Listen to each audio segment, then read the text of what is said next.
Hey everyone, and welcome back to the channel. Today, we're doing something big. We're diving deep into the world of PLCs or programmable logic controllers. By the end of this video, you'll have a complete, solid understanding of PLC programming from the ground up. This is the ultimate guide you've been looking for. So grab a coffee, get comfortable, and let's get started. First things first, what exactly is a PLC?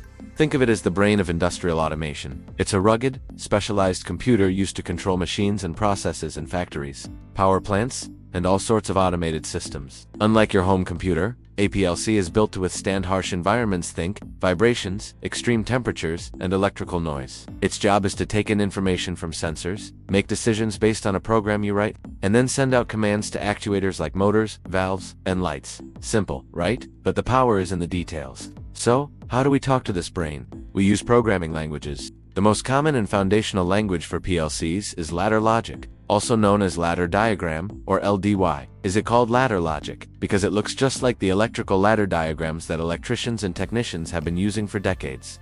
This made the transition from old-school relay-based control systems to PLCs incredibly smooth.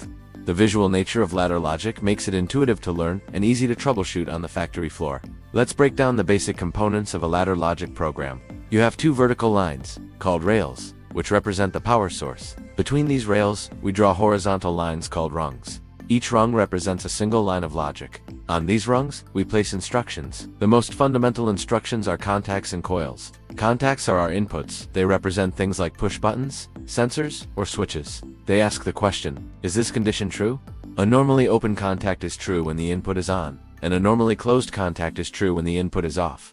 Then you have coils. Coils are our outputs. They represent things like motors, lights, or when a rung of logic is evaluated as true, the coil at the end of the rung is energized, or turned on. So, a simple rung might have a normally open contact representing a start button, and a coil representing a motor. When you press the start button, the contact becomes true, the rung is true, and the motor coil turns on. That's the core concept. Inputs on the left, outputs on the right. But real-world applications are more complex than just turning a motor on and off. That's where other essential instructions come in. Let's talk about timers and counters. Timers, as the name suggests, allow you to introduce time delays into your logic. There are different types, like and delay timers, which wait a set amount of time after the input becomes true before turning on their output, and off delay timers, which keep their output on for a set time after the input turns off. Imagine a conveyor belt that needs to run for 10 seconds after a part is detected. A timer is perfect for that.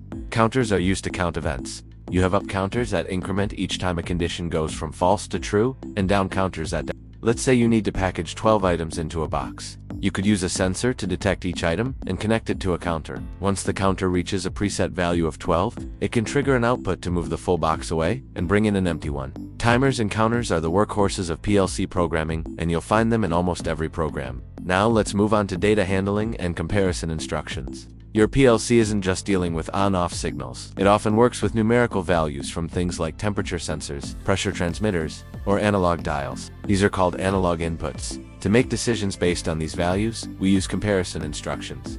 You have instructions like equal to, not equal to, greater than, and less than. For example, you could write a rung that says, if the tank temperature is greater than 90 degrees, turn on the cooling fan. These instructions allow for much more sophisticated and precise control.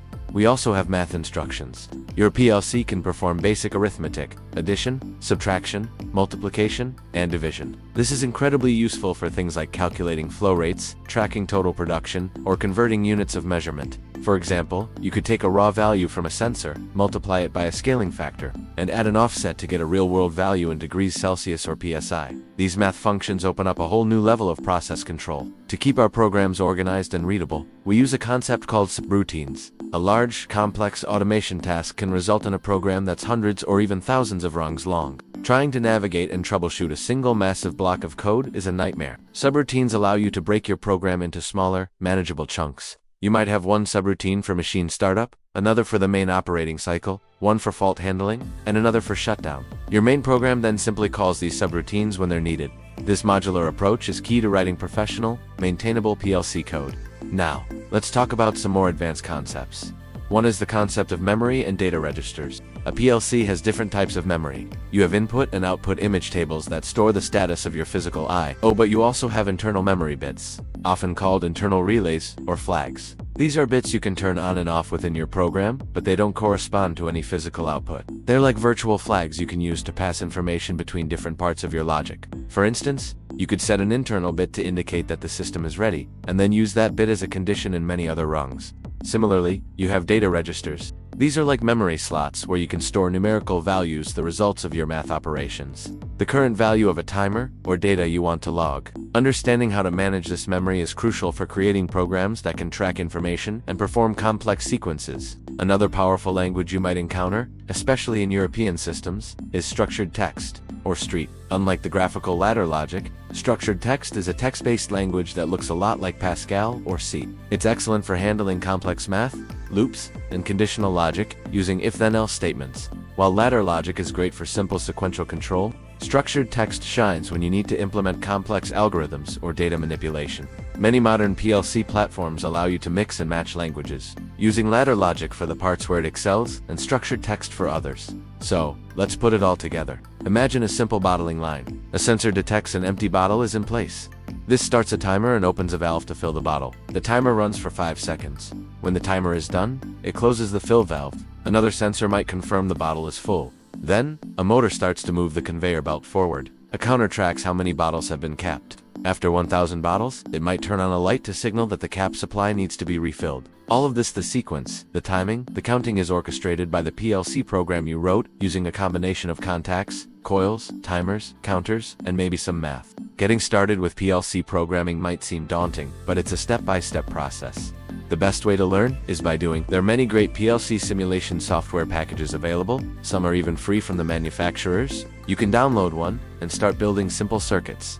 Start with a basic start-stop motor circuit, then add a timer. Then try to make 2 lights flash alternately. Each small project builds your confidence and understanding. Remember, troubleshooting is a huge part of being a PLC programmer. When something doesn't work, you learn to go online with the PLC and watch your logic execute in real time. You can see which contacts are on, which coils are energized, and trace the flow of logic through your rungs to find the problem. This live feedback is one of the most powerful features of PLC development environments. We've covered a huge amount of ground today, from the basic what a PLC is, through the fundamentals of ladder logic with contacts and coils, to more advanced tools like timers, counters, math, and subroutines. This is your foundation. From here, you can explore specific PLC brands like Allen Bradley, Siemens, or Amron, as they each have their own software and specific ways of doing things.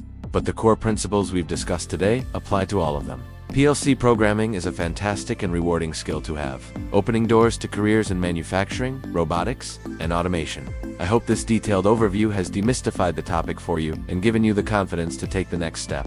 Thank you so much for watching this complete guide. If you found it helpful, please hit that like button, and consider subscribing for more deep dives into the world of industrial automation. Drop any questions you have in the comments below, and I'll do my best to answer them. See you in the next video.